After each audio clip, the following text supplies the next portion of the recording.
Welcome back dito sa channel natin. Mag-update naman tayo sa dalawang station ng Metro Manila Subway. Andito tayo sa location kung saan itatayo na ang Anona Station.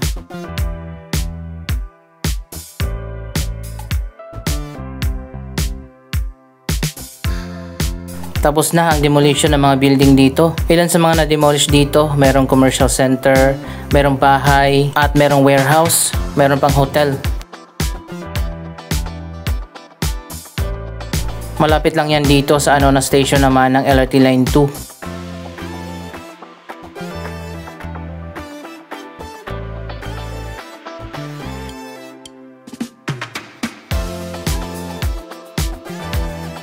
Magsisimula na nga yung paghuhukay dito para sa itatayo na subway station. Yung mga bahay pala dyan sa likod, madidemolish pa yan hanggang dun sa kabilang street.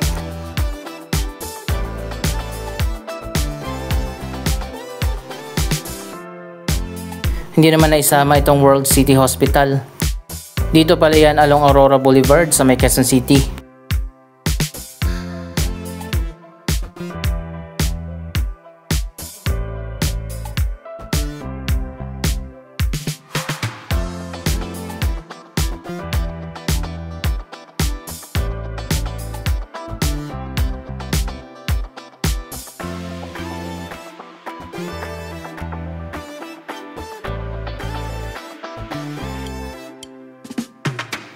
Hindi man directly connected pero magkalapit lang yung dalawang station, kaya hindi na mahirapan yung mga commuters sa pag-transfer. Pagbaba mo ng LRT Line 2, pwede ka na sumakay dito sa entrance naman ng Metro Manila Subway.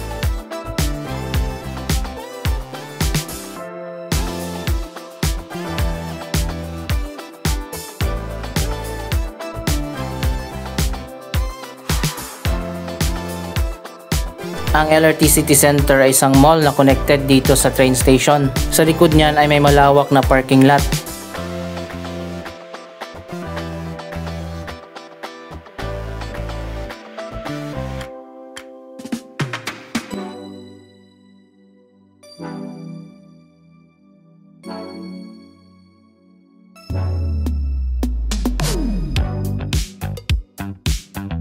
May mga poster na pala dito sa mismong location. Ayan, makikita na natin ang iba't ibang information dito sa Anona Station ng Metro Manila Subway, pati na ang magiging design nito. Ayan guys, makikita nyo naman may entrance exit dyan.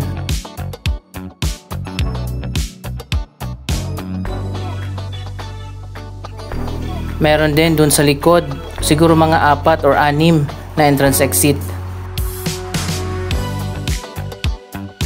Aabot pa nga hanggang dun sa kabilang street yung mga entrance exit.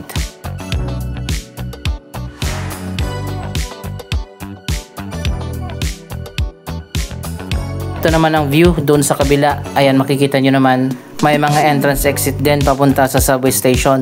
Lahat pala ng mga bahay dyan sa likod madidemolish. Ito naman ang tunnel ng Metro Manila Subway. Para sa mga hindi pa nakakaalam, twin tunnel system ang gagamitin sa Metro Manila Subway.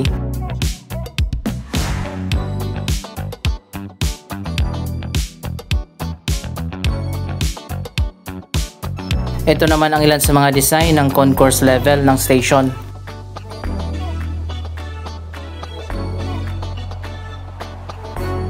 Andito rin ang iba pang mga information.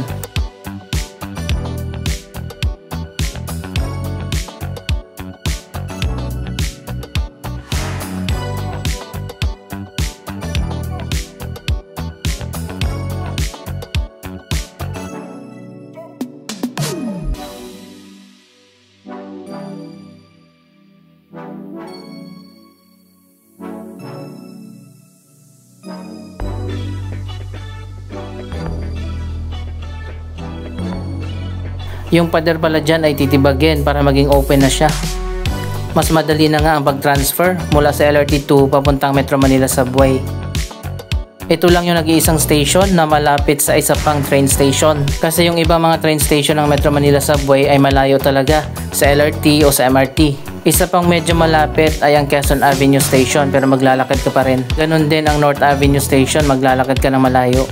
Meron pala yung FTI station ng Metro Manila Subway directly connected sa FTI station naman ng North-South Commuter Railway. Dadaan pala siya dito sa ilalim ng linya ng LRT Line 2. Ayan guys, dito yan sa ilalim dadaan yung twin tunnel ng Metro Manila Subway. Galing yan doon sa East Avenue Station at Quezon Avenue Station at diretso naman hanggang doon sa next station ang Camp Aguinaldo. Andito naman tayo sa may Quezon Avenue. I-check naman natin ang isa pang subway station na ginagawa dito.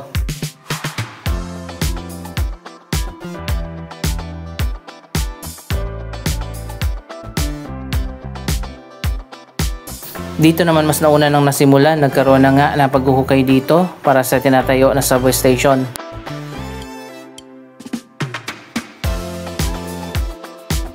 Ang station na yan ay dito mismo sa kanto ng EDSA at Quezon Ave.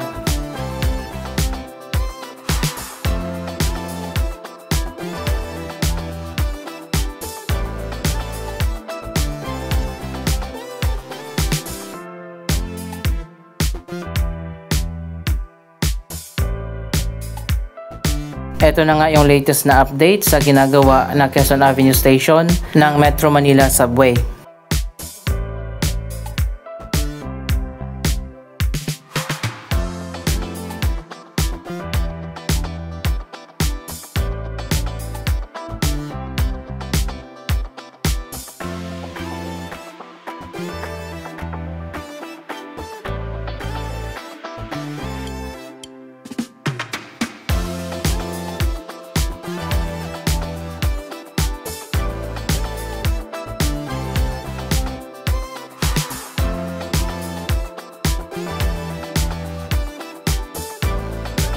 Katabi lang ito ng Vertis North.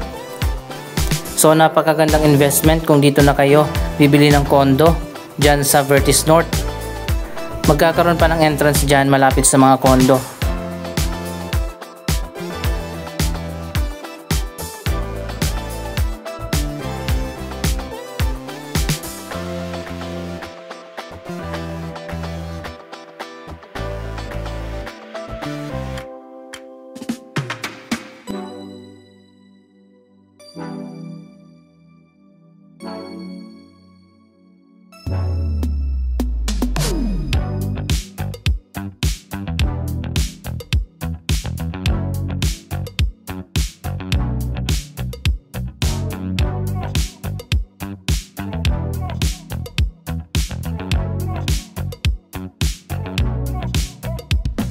Tuloy-tuloy na nga ang progress ng Metro Manila Subway Project. Inaasahan nga na magiging operational ito sa year 2030 hanggang year 2032.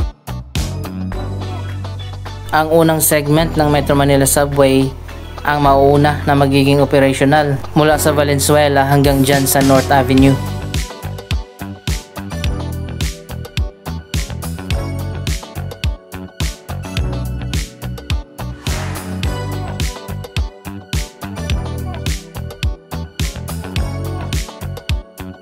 Medyo matagal-tagal pa bago natin ma-experience ang Metro Manila Subway. Pero hindi natin mamamalayan yan, sobrang bilis kasi ng panahon.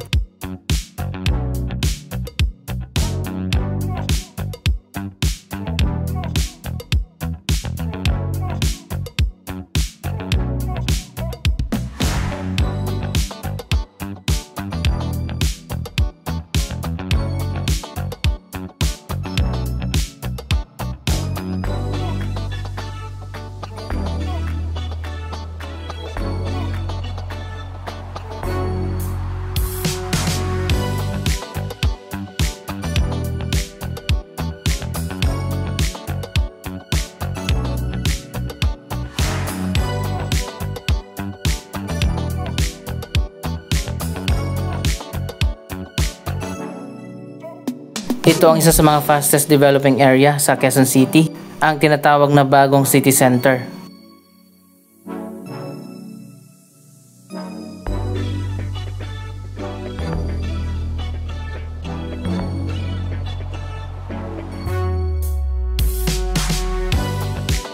Samantala medyo mabagal naman ang pagtatayo ng mga bagong EDSA busway station Mukhang next year na talaga masisimulan ang modernization ng EDSA busway.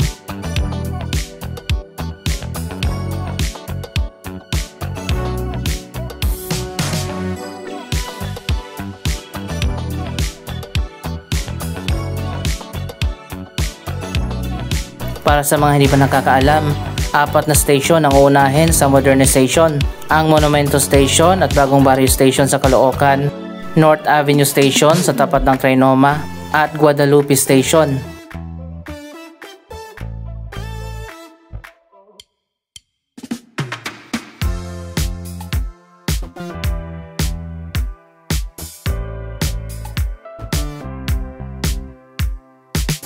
Magiging modern ang design ng mga EDSA busway station dyan. Samantala isa pang modern station ay tatayo dyan sa Kamuning.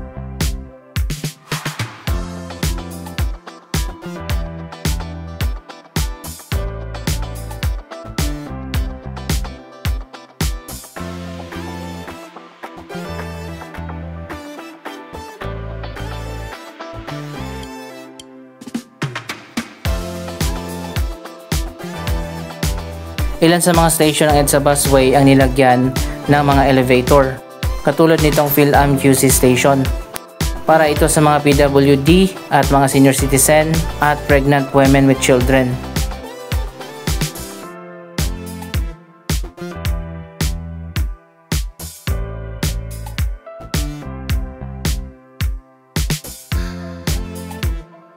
Medyo masikip nga lang o maliit yung elevator.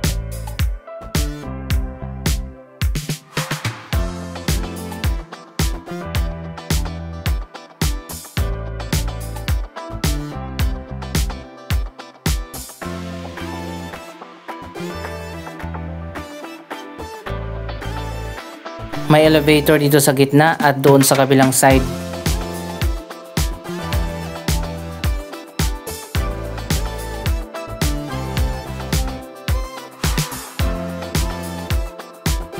May lift din para sa wheelchair.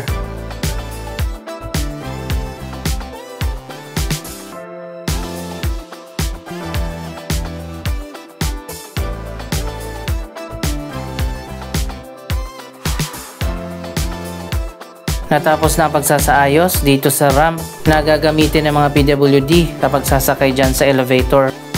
Hindi na masyadong matarik yung ramp dito.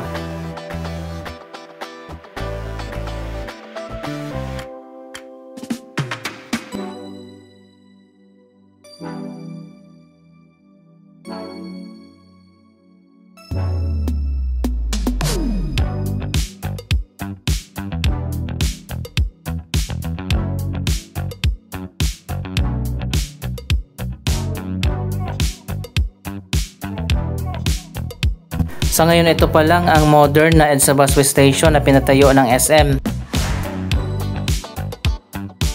Ito ang SM North EDSA busway.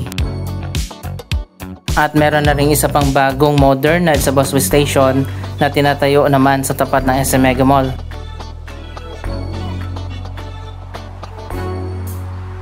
Maluwag yung walkway dito at may mga elevators at escalators.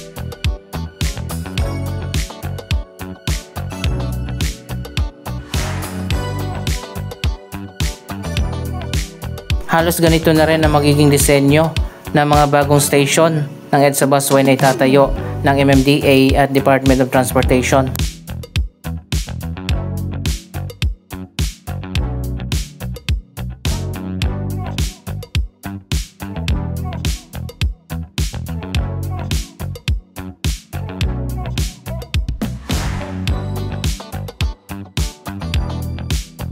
Napakaganda na dito, sobrang liwanag pala kapag bukas na yung mga ilaw.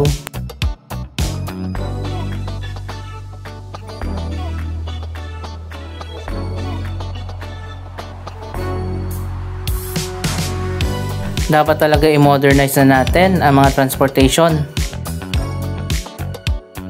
Mabuti na lang at ipinatayo ito ng SM.